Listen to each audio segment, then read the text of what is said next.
तुम सबसे पहले इन इंद्रियों को सुधारो, वश में करो। ये ज्ञान विज्ञान का नाश करने वाले महापापी काम को अवश्य बलपूर्वक मार डाल। भगवान आदेश का ज्ञान विज्ञान नाशनम पाप मानम प्रजयहीनम। पाप मानम केवल पाप ही कराते हैं, पाप से पाप ही बनता, कभी पुण्य नहीं होता, ध्यान रखना। धर्म पूर्वक जो कमाया जाता है उससे पुण्य होता है, पाप पूर्वक कमाई से कभी पुण्य नहीं होता। चाहे सब का सब लुटा दो जाके, वो जिस जिसकी बुद्धि में जाएगा उसकी बुद्धि भ्रष्ट करेगा और उसका पाप उसको लगेगा जिसने दिया है। पाप मानम ही प्रजय ही। काम संपूर्ण पापों की जड़ है। काम उत्पन्न होने पर केवल पाप ही पाप बनता है। आगे चल करके ये काम इतना ढक देता है कि वो राक्षस हो जाता है, उसको समझे में नहीं आता है कि मैं कर क्या रहा हूं। जो आजकल समाज में धीरे धीरे आसुरी प्रवृत्ति फैल रही है, विवेक को ढक करके अंधा बना देता है काम। पूज्य जनों में, पवित्र संबंधों में भी मनमानी आचरण होने लगते हैं। उसको एक ज्ञान ही नहीं रहता कि मैं पाप कर्म कर रहा हूं। महापतन पातकी स्वरूप उसका हो जाता है, जिसको काम अपने अधीन कर लेता है। इसलिए भगवान कह रहे हैं इस महापापी को अवश्य मार डालो। अर्जुन,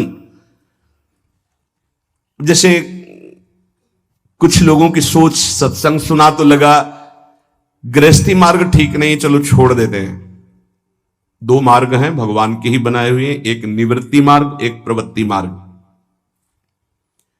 अगर आप प्रवृत्ति मार्ग में प्रवृत्ति से ठीक से चलेंगे तो गृहस्थी में रहते हुए भी आप निवृत्ति माने जाएंगे। कैसे? जैसे सबसे पहला आश्रम है ब्रह्मचर्य आश्रम, सबका, चाहे गृहस्थ हो चाहे विरक्त हो, पहला आश्रम ब्रह्मचर्य आश्रम है।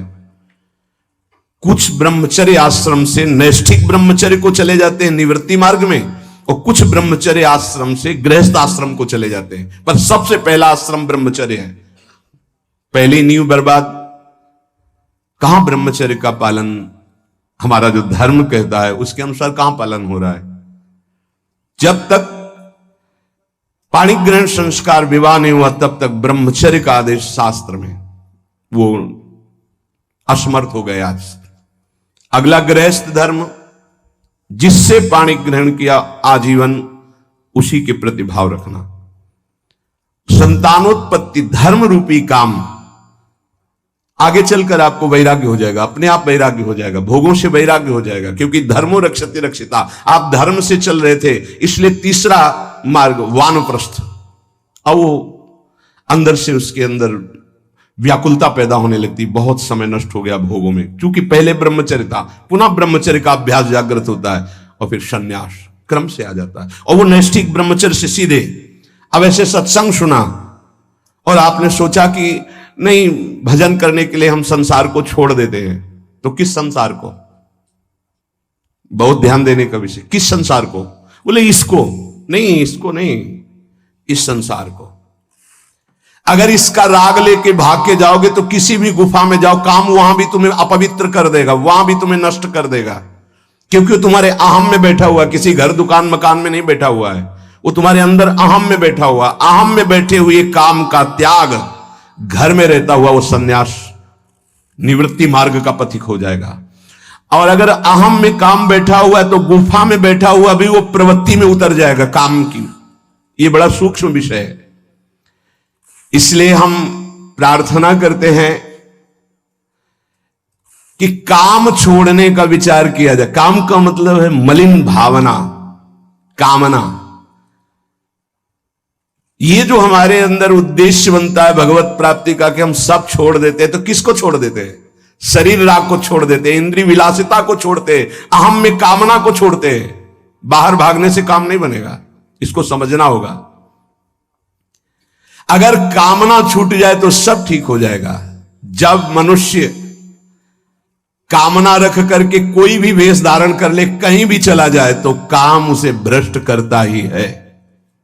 चाहे गुफा में बैठ जाओ, जंगल में चले जाओ, कहीं भी चले जाओ, मनुष्य के अंदर जब तक अहम में कामना रहेगी, जन्म मरण बंधन में पड़ा रहेगा, चाहे जहां भाग के जाए, चाहे जिस भेष को धारण कर ले, वो अंदर बना रहेगा। ये शास्त्र है, समझिए। ये जड़ पदार्थों की तरफ आकर्षण जड़ शरीर की अहमता से है कि मैं मनुष्य हूं, मैं पुरुष हूं, मैं स्त्री हूं, इसी में काम बैठा है। इसका त्याग करने की बात कही गई है। पशु पक्षियों तक को ये अपने अधीन किए हुए हैं। मनुष्य में एक शक्ति है जिसका नाम विवेक ज्ञान, उससे बच सकता है। इंद्रिय जन सुखों में, भोगों में, पदार्थों में जो कामना हो चुकी है, यही नहीं समझने देती कि मैं दिव्य भगवान का अंश हूं। केवल बातें बनाने से नहीं, मुझे किसी भी सुख की आकांक्षा नहीं है, किसी भी सुख का अभाव नहीं हमारे स्वरूप में। जब भोगों में रुचि बढ़ जाती है तो फिर रुपए का महत्व जागृत हो जाता है। रुपए में जब महत्व, तो फिर रुपए की गिनती, बैंक बैलेंस कितने हुए, बोले इतने, बोले और इतने हो जाए, और इतने हो जाए, बढ़ता चला जाता है।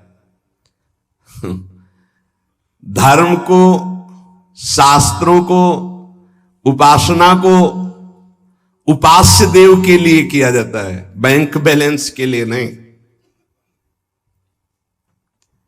अगर हमारे उपदेश का फल रुपया है, हमारे प्रवचन का फल रुपया है, हमारे अंदर का उद्देश्य रुपया है, शास्त्रों का भाव नहीं समझ पाएंगे, ज्ञान ढका रहेगा, जागृत नहीं होगा। रुपये में सुख नहीं है, रुपया से भोग मिलते हैं, भोगों में सुख नहीं है, रुपया की गिनती में सुख आ जाएगा, अहम सुख। ये सारी कामनाएं अहम सुख में बैठी है। ऐ उपासक, इंद्रियाणि पराण्याहु इंद्रियेभ्यः परम मनः, मनसस्तु परा बुद्धिर यो बुद्धि परतस्तु सः, एवं बुद्धि परम बुद्ध्वा संस्तभ्यात्मानमात्मना, जय शत्रु महाबाहो काम रूपम दुरासदम। हे अर्जुन, ध्यान दो, तुम जीत जाओगे, काम पर विजय प्राप्त कर लोगे। क्या?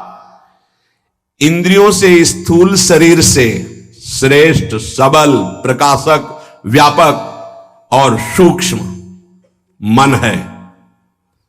स्थूल शरीर इंद्रियों से सबल, इंद्रियों का प्रकाशक, व्यापक मन है। मन से भी पर, बलवान, निर्णायक, प्रकाशक बुद्धि है, और बुद्धि का जहां से प्रकाश हो रहा है वो अहम है, और उस अहम में काम बैठा हुआ है। दुश्मन का पता चल जाए तो मारने में देर नहीं लगती। अहम में काम बैठा हुआ है, और उस अहम को जो प्रकाश मिल रहा है वो तेरे से मिल रहा है, अहम को जो बल मिल रहा है वो तेरे से मिल रहा है। तू ऐसा जान करके अपने आप को इस काम के वश में ना होने दे, और अपने बल से इस काम रूपी दुर्जय शत्रु को मार डाल। व्याख्या, इंद्रियाणि पराण्याहु, ये जो आप ढांचा देख रहे हैं स्थूल शरीर, इसमें जो कर्मेंद्रियां हैं, जो ज्ञानेंद्रियां हैं, जिनसे कर्म होता है, जिनसे विषयों का ज्ञान होता है,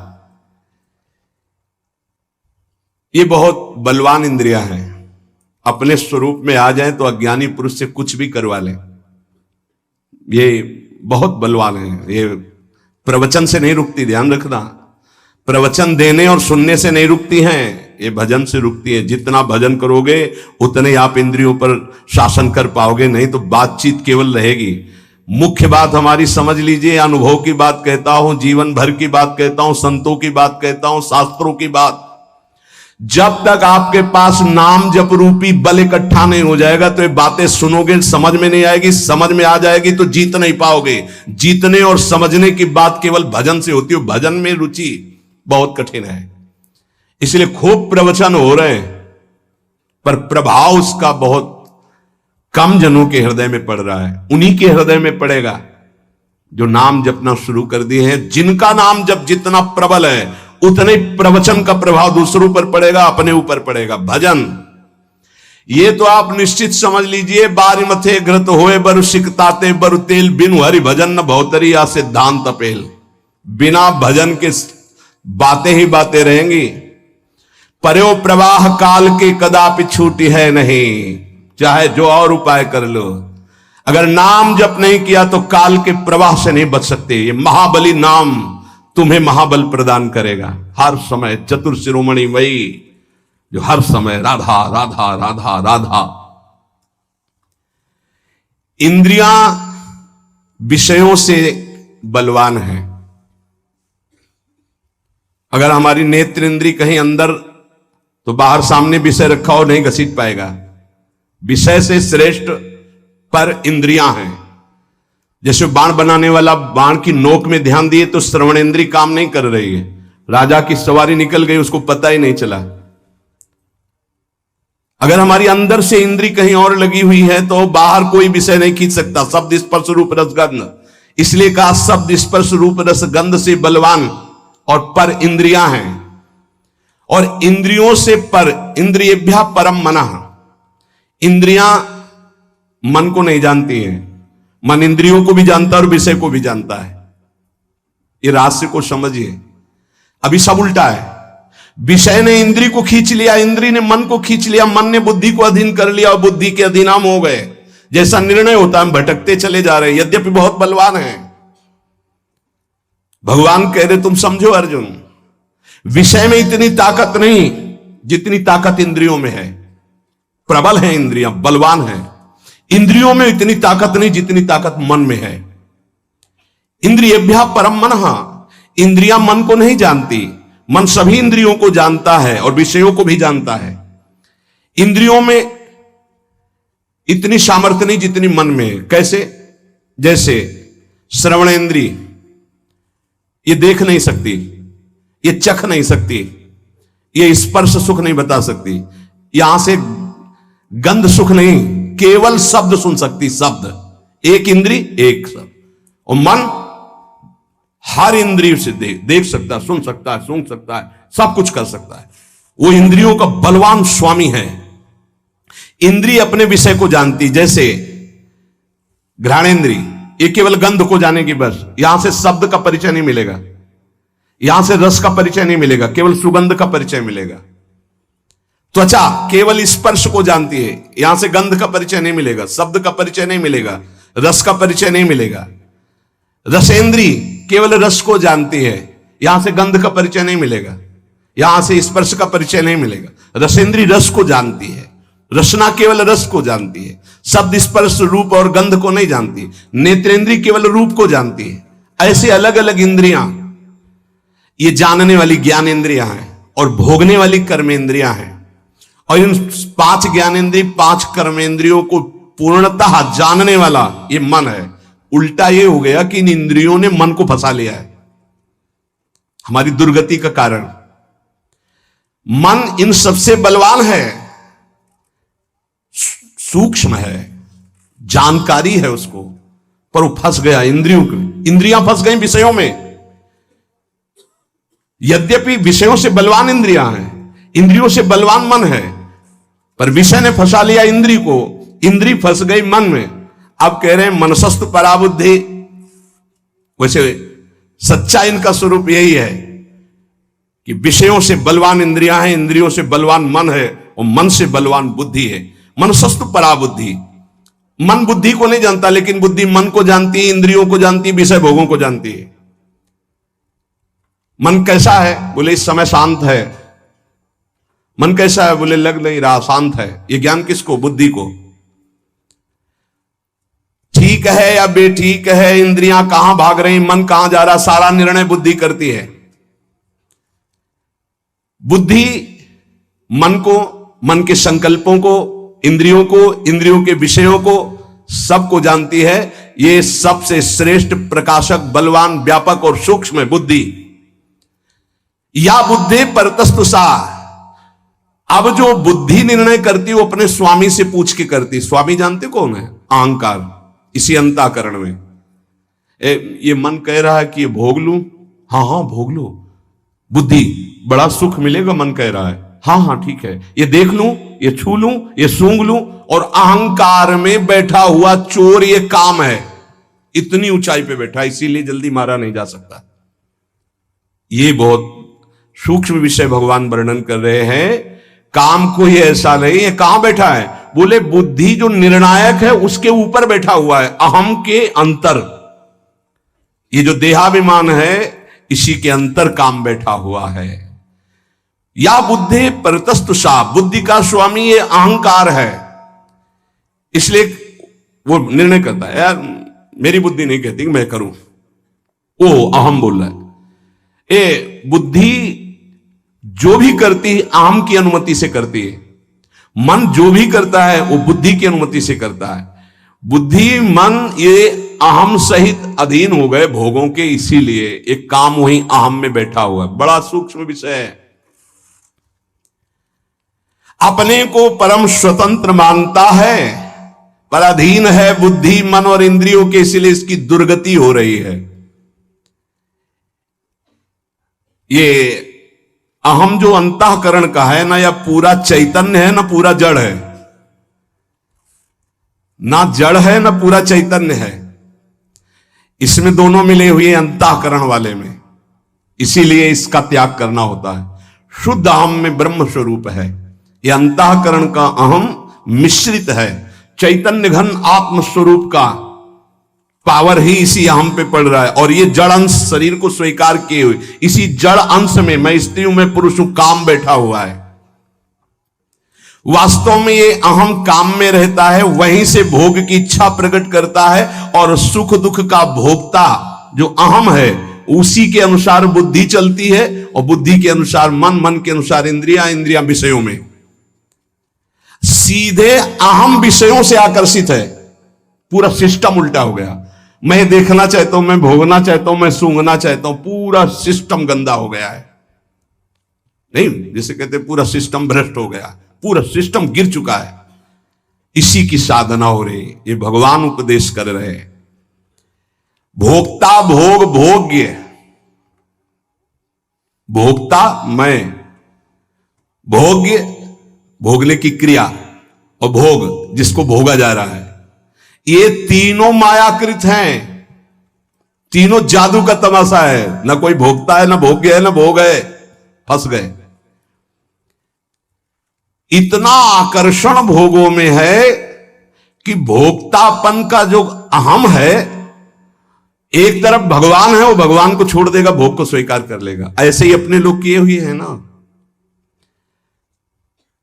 ये तीनों सिद्ध समझो, भोक्ता, भोग्य और भोग, माया की सिद्धि है ये। शुद्ध चैतन्य जो मैं है उसको ये आकर्षित नहीं कर सकते। ये जड़ अहम शरीर का जो है, इसी से हमारी दुर्गति हो रही, इसी का परिवर्तन, इसी अहम को गुरु चरणों में समर्पित किया जाता है। इसी अहम को जब भगवान के चरणों में गुरुदेव समर्पित करते तो ये शुद्ध दासत्व में या ब्रह्म स्वरूप में स्थित होता है। ज्ञान मार्ग या भक्ति मार्ग।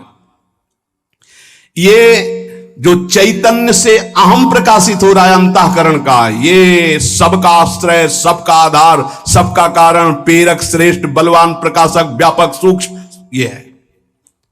जीव किसे कहा गया जानते हो? इसी अहम को स्वीकार करने के कारण। नहीं है क्या? सबका आश्रय कौन है? वही एक तत्व जिसे परमात्मा, भगवान, ईश्वर, सबका आश्रय, सबका आधार, सबका कारण, सबका प्रेरक, सबसे श्रेष्ठ, सबसे बलवान, सबका प्रकाशक, सबका व्यापक, सबसे सूक्ष्म। फंस कहां गया? इस अंतःकरण आम धर्म में, देहाभिमान में। बस इसे ही मुक्त करला है साधला। जो प्रकृति का अंश है, शरीर, अंतःकरण, स्वभाव, इसको जो अहम ने स्वीकार कर लिया, ये जड़ अहंकार के कारण ही चैतन्य घन परमात्मा स्वरूप को जीव कहा गया। चैतन्य में कभी विकृति नहीं होती, उसमें कोई विकृति नहीं है, पर भ्रम से देहाभिमान होने के कारण वो इस दुर्दशा को, ना जन्मने वाला ना मरने वाला भी जन्म मरण को प्राप्त हो गया। ये भ्रम सुख दुख का भोक्ता बन बैठा, सुखी दुखी होने लगा, जड़ के अंश को स्वीकार करने के कारण। कहा जाता है नैनम छिन्नन्ति शस्त्राणि नैनम दहाति पावका न चैनम क्लेदयन्त्यापो न शोष्यति मारुता। ये शुद्ध स्वरूप अपना है। अपने स्वरूप को भूल करके इस अंतःकरण अहम धर्म से युक्त हो जाने के कारण मैं भोगता, मैं करता, मैं सुखी, मैं दुखी, अब मरना भी है, जन्मना भी है, ये चलता रहेगा। इसी को मिटाने के लिए मुझे मानव जन्म और सत्संग मिला है। इस जड़ चैतन्य का तदात्म आकर्षण हो गया है, कभी हो नहीं सकता पर हो गया, यही माया है। श्री भगवान कह रहे हैं मारो इसको, ये समझकर कि तुम्हारे बल से बलवान होकर के अंतःकरण का अहम बुद्धि के प्रलोभन में आकर के कि ये सुख है, भोगो, भोगने में सुख है, धन कमा लो, एकत्रित कर लो, इसमें सुख है, और मन उनका संकल्प करता है, इंद्रियां उनको भोगती हैं, इसको मैं स्वीकार करता हूं, इसी से मेरी दुर्गति हो गई। हे अर्जुन, इंद्रियों से परे मन, मन से परे बुद्धि, बुद्धि से परे अहम, अहम तेरे से प्रकाशित हो रहा है। ये तेरा स्वरूप नहीं, अंतःकरण का अहम। मार डाल इस अहम में बैठे हुए काम रूपी शत्रु को। संस्तभ्यात्मान मात्मना, काम को मारने का उपाय भगवान बता रहे हैं। जब तक आप अपने को भगवद अंश स्वरूप नहीं मानेंगे तब तक काम से रहित नहीं हो सकते। अब अपने को भगवत स्वरूप मानने के लिए भगवान कह रहे उद्धरे दात्मनात्मानम, अपने आप से अपना उद्धार कीजिए। एनात्मयुवात्मना जितः, अपने आप से अपने आप को जीत लीजिए। अब ये बड़ा कठिन है, समझे? इतनी देर हुआ, कुछ समझ में आया, पकड़ में आया? अभी जब चलोगे तो वही आएगा कि मैं शरीर हूं, वही फिर चिंतन चलने लगेगा। प्रभु से, अब सहज भाव में आ जाओ, प्रभु से विमुख होने के कारण ये शरीर, ये संसार, ये संबंध हमें बांधे हैं। जब हम गुरु की शरण में होते तो इन्हीं पे प्रहार होता है, बहुत बुरा लगता है उसको, जन्म जन्मांतर से उसी में फंसा है। तो पूज्य राधा बाबा जी ने कहा था कि साधु जिसके पीछे पड़ जाता है उसका कल्याण करके छोड़ता है। आपको अभी बुरा लग रहा है, बाद में नाचोगे कि कृपा हो गई जो मुझे इन संबंधों से रहित कर दिया, नहीं तो उन्हीं में फंसे हुए जीवन चला जाता। मैं ये सब कुछ नहीं जान पाऊंगा, इतना फंस चुका हूं। तो जो जाने हुए हैं, इसीलिए वही भगवान जनाने के लिए गुरुदेव के रूप में आते हैं। इस संसार संबंध को काटने के लिए गुरु कृपा कुल्हाड़ी का काम करती है। तो आप मान जाओ भाई, तुम ऐसे नहीं मिलोगे, तुम उनसे बात नहीं करोगे, तुम ऐसे, तो उनको लगता है कि क्या चाहते क्या है, चाहते हैं कि आप असंग हो, आपका स्वरूप असंग है, ये जान जाओ। तुम्हें किसी संग की जरूरत नहीं, किसी भोग की जरूरत नहीं, किसी पद की, किसी संपत्ति की नहीं जरूरत है, नहीं जरूरत है। मान लीजिए आप इतने खुद सुख समुद्र हैं कि आपको किसी सुख की जरूरत नहीं है। आप जरूरतें मान मान करके फंस गए, इसीलिए आपको जरूरत से हटा, हटो हटो हटो। असंग हो तब तुम जान पाओगे कि तुम हो कौन। इस काम की पूर्ति कभी नहीं हो सकती, इसलिए काम से हटना ही विवेक है, बुद्धिमानी। हटो इससे। जिस संसार से, जिस शरीर से, जिस संबंधियों से संबंध जोड़ा है, जब तक तुम संबंध नहीं तोड़ोगे तो कोई नहीं तोड़ सकता। इसलिए उद्धरे दात्मनात्मानम, अपने द्वारा अपना उद्धार करो। तुम्हें उपदेश हो सकता है लेकिन तोड़ना तुम्हें पड़ेगा। फोन से बात करना, जाके मिलना, बार बार बात करना, बार बार व्यवहार तो वो संबंध पुष्ट कर रहे हो आप, और कुछ नहीं कर रहे हो। आप अपना पतन कर रहे हो, कुछ नहीं कर रहे हो। कुछ बड़ी बात नहीं, पूरा संसार इसी में फंसा है। बड़ी बात यह है कि उस फंसाव से हट गए। देखो, दो मार्ग हैं, बार बार समझ लीजिए, निवृत्ति और प्रवृत्ति। प्रवृत्ति मार्ग में माता पिता को भगवान समझ करके खूब मेहनत करो और कमाओ और सबकी सेवा करो। और निवृत्ति मार्ग में कदम रख दिया तो लौट कर पीछे नहीं देखा जाता। कौन मां, कौन पिता, कौन भाई, कौन परिवार, कुछ नहीं। मार्ग का प्रभाव होता है। अगर ये देखोगे तो फिर उनका उद्धार नहीं कर पाओगे, और अगर निकल गए तो 14 पीढ़ी आगे की, 7 पीछे की, 21 पीढ़ियों का कल्याण हो जाता है। मान लीजिए बात। जब इसमें आई गए हो निवृत्ति मार्ग में, तो अब लौट कर कदम पीछे मत देखो। जिम्मेवारी प्रभु के चरणों में समर्पित करो। पूरे विश्व ब्रह्मांड का भरण पोषण करते हैं, तुम्हारा भरण पोषण तो बहुत छोटी बात है। चिंता क्यों करते हो? क्या चाहिए? आज तक जो भरण पोषण कर रहा है वो किसकी सामर्थ्य थी कि मां के शरीर में रक्त को दूध में बदल दे? जब हम पैदा हुए तो हमारे पचाने की कोई सामर्थ्य नहीं थी, तो मां के रक्त को दूध में बदल दिया और वो पान करके हम पुष्ट हुए। जब वो इतनी व्यवस्था पहले से रखे हुए, हमको चिंता क्या करनी? गर्भ में जब जिसने हमारी रक्षा की, गर्भ के बाहर आते ही जिसने हमारी व्यवस्था भोजन की कर दी मां के वक्षा स्थल में, वो हमारी जीवन में व्यवस्था नहीं करेगा? करेगा। हमको चिंता नहीं करनी। इसलिए भगवान से पूरा संबंध जोड़ लो, अभी ठीक हो। ये दूसरा भाव वर्णन किया जाता भक्ति का। पहला शुद्ध भाव था विवेक के द्वारा। अगर वो तुम्हारी समझ में नहीं आया तो ये समझ लो, जिसने संसार से जितना संबंध जोड़ा है, शरीर से संबंध जोड़ा, भोगों से जोड़ा, उसी को तोड़ना होगा। तुम्हें शास्त्र उपदेश हो जाएगा, गुरु उपदेश करेगा, तोड़ना आपको पड़ेगा। भैया आपकी इच्छा की बात है, आप अपना उद्धार अपने द्वारा कीजिए, भगवान का आदेश। इसलिए आपको ही सारे संबंध छोड़कर भगवान से संबंध जोड़ने पड़ेंगे। जोड़ने क्या है, उन्हीं के हैं, मान लीजिए। तोड़ना तुम्हें पड़ेगा, तोड़ना पड़ेगा। नाता एक राम जी से, दूजा नाता तोड़ दे, तोड़ना पड़ेगा। दुरादपाश स्वजनान। अगर गृहस्थी में हो तो अंदर से भगवत भाव करो, विरक्ति में हो तो भगवत भाव करते हुए दूरी बना के रहो। दोनों मार्गों का अलग अलग है। आपको प्रभु से संबंध जोड़ना पड़ेगा। वो तो संबंध माने हुए ममैवांशो, तू मेरा अंश है, लेकिन तुम कहां हो शरीर में, संसार के संबंधों में। इसीलिए तुम काम विजयी नहीं हो पा रहे। अपने द्वारा अपने आप को वश में करो, तुम्हें किसी सुख की जरूरत नहीं। तुम्हारे सुख को नष्ट करने वाली हर चेष्टा होगी। अगर इन चेष्टाओं से सुख ले रहे हो तो बंधोगे, सुख है नहीं। और अगर इन चेष्टाओं को बंद कर दोगे तो तुम्हें अपना स्रोत सुख का पता चल जाएगा। चेतन अमल सहज सुख राशि।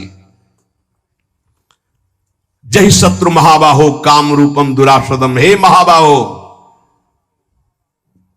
तुम मार सकते हो, भगवान के शरणागत हो, इसको मार सकते हो। उठो, मारो इसको। कैसे मारो?